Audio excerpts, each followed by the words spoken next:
How do you improve your photography without spending money on equipment? Discovering untapped resources within yourself will improve your image making far more than a new lens or a camera will. How's it? Sometimes you hit a barrier in your creative journey. The photographs you are taking, they feel disappointing. It feels like something is missing. And of course, the answer to this is to spend more money on lenses. Did that help you in the past? Did it make you more creative? What if there is a better way to overcome these creative hurdles, which doesn't involve you spending thousands of dollars on gear? When you apply what you're going to learn today to your photography, not only will you be creating unique photographs unlike anybody else's, but you won't have spent a single dime on improving your photos. From the moment that you opened your eyes as a baby and your parents started pointing things out to you, you have been building up in your mind ideas about how you are supposed to see the world. Certain shapes represent specific things, and those specific things should be interpreted in a very certain way. You draw a shape that looks like a tree, ergo it is a tree, and that tree is supposed to go up from the ground to the sky. So what has happened to you is that you have carried all of this way of interpreting the world into your photography and how you point your camera at the world around you. When you first picked up a camera, you took photographs with the expectation that they should be literal representations of the things that you see in front of you. Now, this approach to finding things to photograph and how to photograph them is only going to get you so far. When I was a youngster and I first picked up a camera, I asked the age-old question, what should I photograph? Now, we've all asked the same question. It's only natural, but starting today, right now, I want you to start challenging every idea that you have about the world that you see around you and how you photograph that world. Michael Kenner doesn't just photograph the world as it exists, but he sees the potential within the world for it to be photographed in a certain way, in a way that elevates those images into something that people who could be standing right next to him, when he takes the photographs, they would never see. I want you to be able to do the same thing, to be able to stand in a crowd of other photographers and to see the images that they cannot. So that when you show them the photographs that you take and that they were standing right next to you, they will look at you and go, wow, how did you do that? How did you see that image?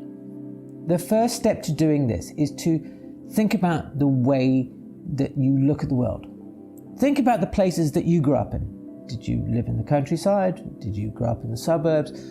Or perhaps you were an urban kid. All of these things shape the way that you think about objects, about how you think about the world. Imagine that you grew up on the wide plains of the American Midwest. How would that change the way that you feel about skyscrapers? So start right at the beginning. Think about how you can challenge or at least question what you think are the norms. The next time you find yourself thinking, this is how I am supposed to photograph this thing because that's the way it's always been done, stop. Stop yourself and just say, no. I am going to photograph it in a completely different way this time. Harry Callahan spent so much of his career doing just that. Trying out new things, experimenting. Even if it is something as silly as just having a long shutter speed and jumping up and down on the spot, give it a try. Open yourself to the idea of experimentation, just to see what happens. It's natural for us to go and look at photography on Instagram, Facebook, Reddit, wherever, and try and find inspiration. And it's also natural for us to want to try and have positive recognition of our photography. It is nice to have our ego stroked from time to time. There's no denying it. Copying the work of other photographers and taking it as inspiration is an extremely useful exercise, but I want to caution you against simply copying without understanding. The point of copying somebody else's work is to try and figure out the processes that a creative person went through to arrive at that final piece of art. So then, rather than slavishly copying, almost without understanding, somebody else's photography on Instagram simply because it gets lots of likes, I would like you to be a magpie. Take a piece from this photographer, take a bit from that photographer. It's almost like you're creating a list of your favorite ingredients that you can blend together to create your own unique photographs. When you look at the work of great photographers, both past and present, you can almost see the echoes of the people who went before them, who helped that photographer shape their own photographs. Dan Winters is one such photographer, and I created a video about him, which I would highly recommend that you have a look at. I'll link to it at the end of the video and also in the description box below. With Dan's images, I see the likes of Irving Penn, Walker Evans's work with tools, and a host of other influences as well. What influences do you find in your own work? Let me know in the comments below. The easiest way to kind of be this magpie is to create a Pinterest board, so that when you see images that you enjoy for any reason whatsoever, save them there. And you can then later on revisit them and see what elements within them you can start to include in your own photographs. I talked about, the idea of Instagram replaces, and this is great, but it also shows up something that afflicts us in the modern world, because we can see how many people like these photographs. We need to start making images for ourselves that please us first and foremost, because the quickest way to become disillusioned in your photography is to make images specifically to please other people. A few years ago, I wanted to start a YouTube channel about photography, and I could have done what a lot of photography channels do, and which is focused exclusively on gear. It gets a lot of views, the affiliate possibilities are handsome, but it wasn't something that I really wanted to talk about. I wasn't interested, and I'm still not really interested in talking about lenses and cameras. What I am interested, though, is talking about photography with you while we think about why we take photographs, what photography means to us, and how we can become more in tune with the essence of taking photographs. And this has come across in the modest success of this channel. It's because I am talking from my heart about something that I am interested in, that you are connecting with this, and everybody else who watches these videos, it resonates with them. So in your own photographs, I want you to try and just remember, take things for yourself because they please you first and foremost. Don't photograph specific genres just because it seems like everybody else is doing it. Just try out new things. Try and photograph things because they interest you. Sally Mann is a photographer who photographs things from this point of view, just because they interest her. Aside from her own family, she has also turned her lens to Civil War battlefields, experimental ranches where they do work on the putrefaction of bodies. If something doesn't interest you, don't feel that you have to photograph it just because everybody else does. Photograph what you find interesting.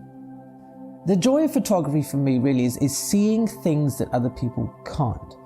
Now, people don't always like what I show them and what I see, and but that's fine, because these photographs are for me. They make me happy, and it gives me pleasure to be able to sit somewhere like an airport terminal in DC, twiddling my thumbs, waiting for a connection, and to be able to wander around with my phone, just taking interesting photographs while other people have their heads buried in a screen.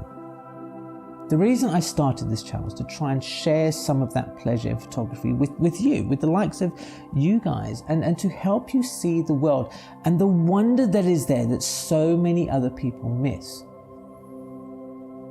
If you haven't already subscribed to the channel, please consider hitting the subscribe notification bell. That way you'll be notified of all the new content I share, but also it will help YouTube recommend these videos, which are so helpful, to other people who may enjoy this content.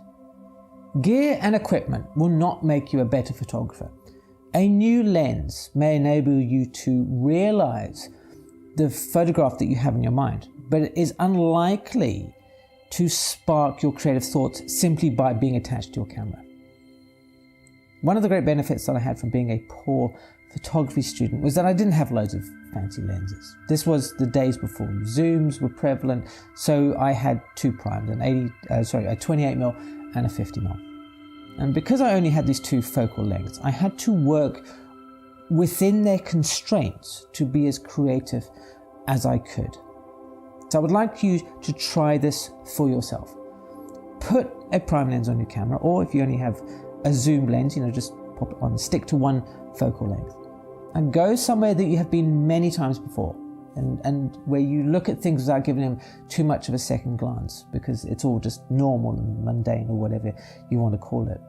But this time, look around you. Challenge the way that you think about the things that you see. Those things that you have seen every single day.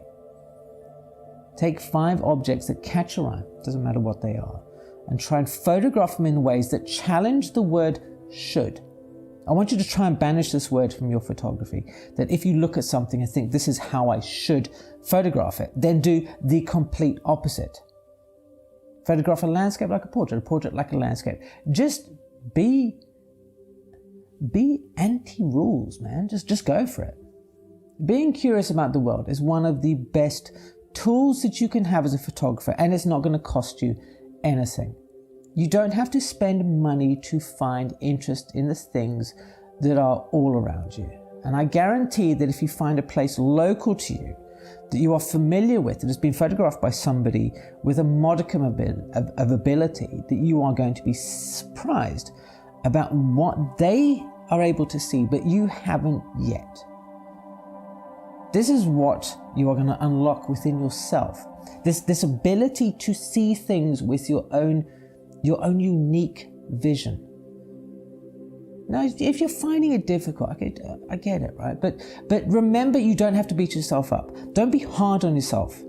These exercises that you have here to work from are just that. They are exercises to help you train your eye to start to seeing photographs.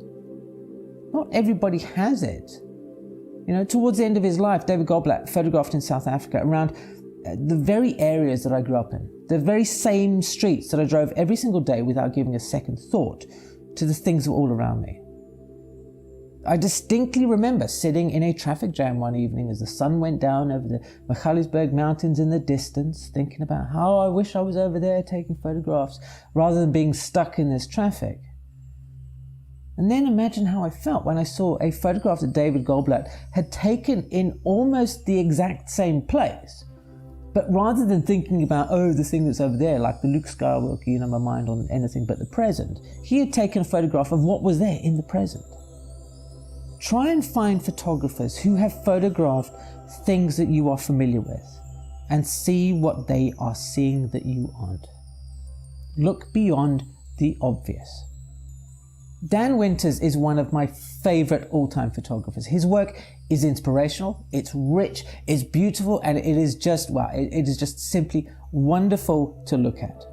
I know that you would also love his photography, and that's why I've linked to a video up here that I did about his photographs in more depth. I've also popped it in the description box below.